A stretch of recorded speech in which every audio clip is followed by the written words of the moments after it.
Hello, this is the training session for the distance sales. I'm going to walk you guys through how to do it. I'm going to keep a couple pointers fresh in your mind as we go into this. And then your sales manager is going to answer any questions and remind you and go forward from there. All right, so I have a custom, a random customer put in here, and this is a order that is waiting to be done. So up until this point, up until the page 7, pretty much everything is the same way.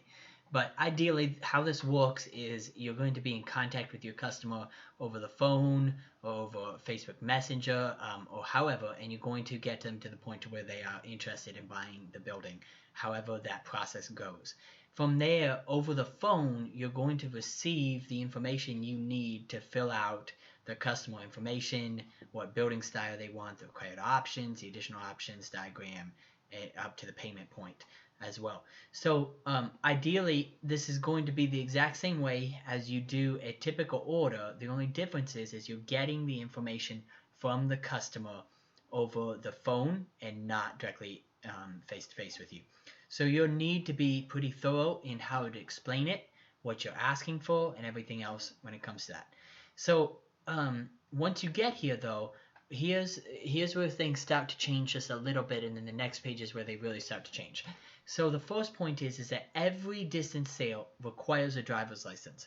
Now, I know my image here is not a driver's license, but I just put in a random image here for it. But every distance sale must require a driver's license, and you guys need to make sure you're watching that and paying attention to it. My suggestion is in the beginning of the order process, have them send you the driver's license up front. And when they send you the driver's license up front, begin to use that for the customer information.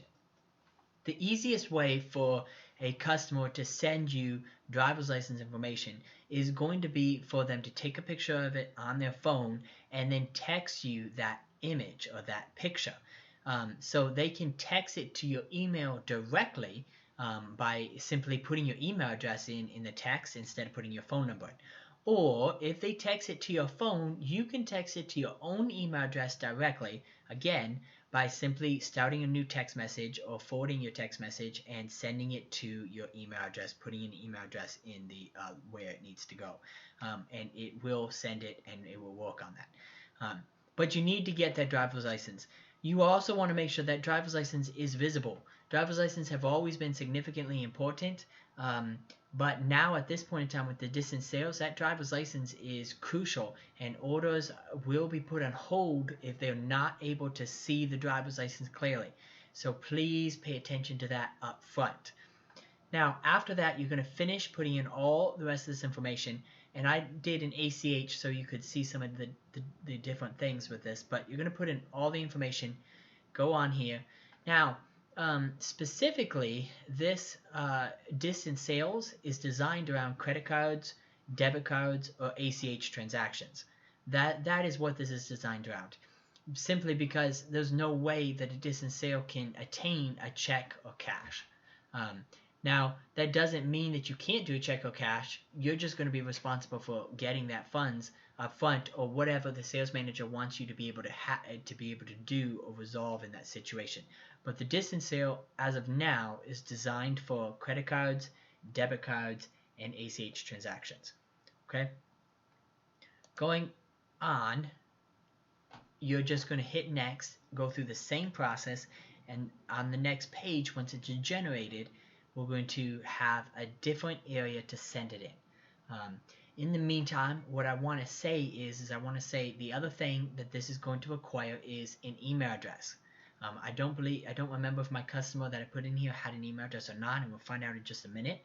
But you want to make sure that the customer has an email address for the distance signing, and that the email address that they have is going to be, you're going to need to use that in a minute. So now, as this is loading, I'm going to pull this down and review this. So of course, this is the normal ACH area where you would sign it, have the witness sign, take a look at this. Again, confirm the driver's license is visible. This is very, very, very important. It's very important.